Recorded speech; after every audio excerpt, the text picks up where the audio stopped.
साबिक वज़ीर दाखिला मोहम्मद महमूद अली ने तेलंगाना भवन में प्रेस कॉन्फ्रेंस से खिताब करते हुए कांग्रेस हुकूमत पर शदीद तनकीद की है। उन्होंने कहा कि कांग्रेस के इख्तिदार में आने के बाद से रियासत में हर सतह से जुल्म व सितम हो रहा है और आम आवाम के साथ साथ IAS अफसरान भी निशाना बन रहे हैं। उनका इल्ज़ाम था कि रेवंत रेड्डी चीफ मिनिस्टर की जिम्मेदारी निभाने में नाकाम रहे हैं, जिसकी वजह से रियासत तबाह हो चुकी है और इंतज़ामिया ठप पड़ गई है। मोहम्मद महमूद अली ने जोर दिया कि हुकूमत में वज़रा के दरमियान कोई इत्तेहाद नहीं है और हर वज़ीर खुद को चीफ मिनिस्टर समझ रहा है, जिससे चीफ मिनिस्टर रेवंत रेड्डी की कोई अहमियत बाकी नहीं रही। उन्होंने IAS ऑफिसर सैयद अली मुर्तज़ा रिजवी के रज़ाकाराना तौर पर सबकदोश होने के वाक़े का हवाला देते हुए कहा कि दयानतदार ऑफिसर को वज़ीर आला और एक रियासती वज़ीर के दबाव और रसाकशी के बायस कुर्बानी देनी पड़ी, जबकि उनकी 10 साल की सर्विस बाकी थी।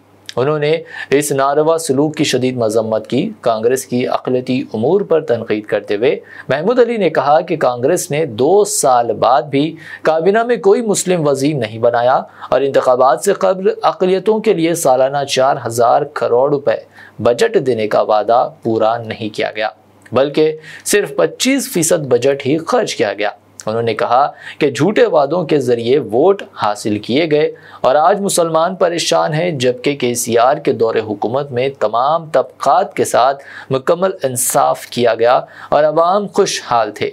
आखिर में उन्होंने कहा कि कांग्रेस ने 420 वादे किए थे मगर एक भी पूरा नहीं किया गया और रियासत में लॉ एंड ऑर्डर की सूरत हाल भी अबतर हो चुकी है। कांग्रेस हुकूमत 2 साल से इख्तियार में आने के बाद हर तरीक़े का जुल्म हमारी स्टेट में हो रहा है। आम पब्लिक के अलावा IAS ऑफिसर भी इसका निशाना बन रहे हैं। 2 साल में कोई मिनिस्ट्री मुसलमान को नहीं दी गई। बजट के बड़े बड़े वायदे किए गए। 4000 करोड़ का ऐलान किया गया, उसका जो है 25% भी खर्चा नहीं किया गया। सिर्फ ये झूठे वायदे पर, झूठे तहक़्क़ुआत पर मुसलमानों के वोट हासिल किए और हुकूमत बनाने के बाद मुकम्मल तरीके से मुसलमानों को नज़रअंदाज किया गया। रेवंत रेड्डी साहब चीफ मिनिस्टर बने हैं, वह चीफ मिनिस्टर की जो जिम्मेदारी है वो पूरी तरह से निभा नहीं सक रहे हैं। इकानमी मुकम्मल तरीके से हमारी स्टेट की तबाह हो चुकी। लोगों के जेब में 2 पैसे नहीं है। इससे पहले KCR साहब ने हुकूमत की थी, तेलंगाना की अवाम बिला मजहब व मिल्लत खुशहाल थी, गंगा जमुना तहजीब थी और सिस्टमेटिक हुकूमत में मुकम्मल इंसाफ करने वाले कोई लीडर थे तो वो KCR साहब थे।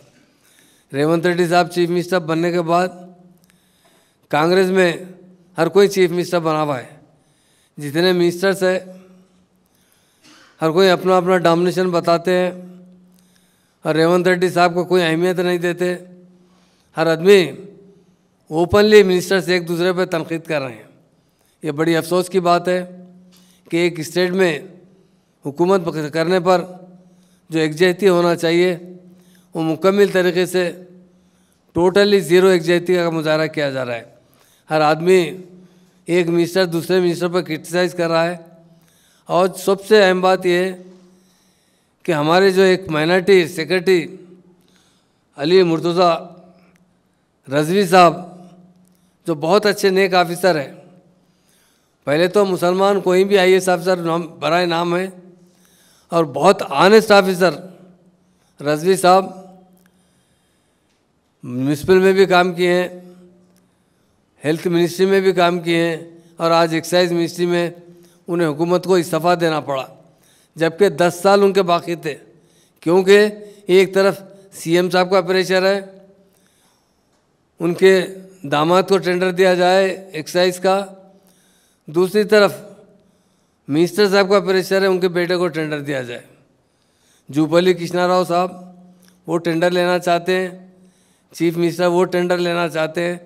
दोनों में अगर कोई बली का बकरा बने तो एक IAS अफसर रिजवी साहब बने। इसका दुख है रिजवी साहब ने इस्तीफ़ा दिया, ये हुकूमत का कारनामा है। खुद जूपल्ली कृष्णा राव कहते हैं कि एक्साइज के टेंडर में करोड़ों रुपए का लॉस हुआ है। ये गवर्नमेंट डोमिनेशन कर रही है, कभी भी इंसाफ नहीं कर रही है। जब हुकूमत बनने से पहले कई प्रॉमिसेस किए गए, कई गारंटी दिए गए, हर एक का डिक्लेरेशन था, ख़ास तौर से माइनॉरिटी डिक्लेरेशन था डिक्लेयर किया गया, मगर माइनॉरिटी डिक्लेरेशन में सिर्फ ज़बानी बातें रही, अमली 0% रहे। केसीआर साहब के दौरे हुकूमत में 90% से ज़्यादा बजट का खर्चा हुआ था। 2200 करोड़ में 2000 करोड़ खर्चा किया गया, जबकि 4000 करोड़ के बजट में 1500 करोड़ भी खर्चा नहीं किया गया। ये चीफ मिनिस्टर का कारनामा है। आज मुसलमान बहुत परेशान है, तना है। वो देख रहे हैं कि 2 साल के अंदर एक मुस्लिम मिनिस्टर नहीं बनाया गया। जो वायदे किए गए आवाम से, उसे कहीं भी मुकम्मल तरीके से अमलावरी नहीं की गई। हर आदमी परेशान है, हर आदमी रो रहा है। मामूली कारोबार करने वाले आदमी से पूछा जाए, वो भी रो रहा है कि हमारी इकानमी तबाह हो गई, सब हम बहुत परेशान हैं। तो आज हम हुकूमत पर तनकीद करते हैं और ख़ास तौर से चीफ मिनिस्टर पर, उनके वज़रा पर तनकीद करते हैं कि आपका काम करने का तरीक़ा टोटली आवाम के जो जज्बात है उनके हिसाब से काम नहीं हो रहा है।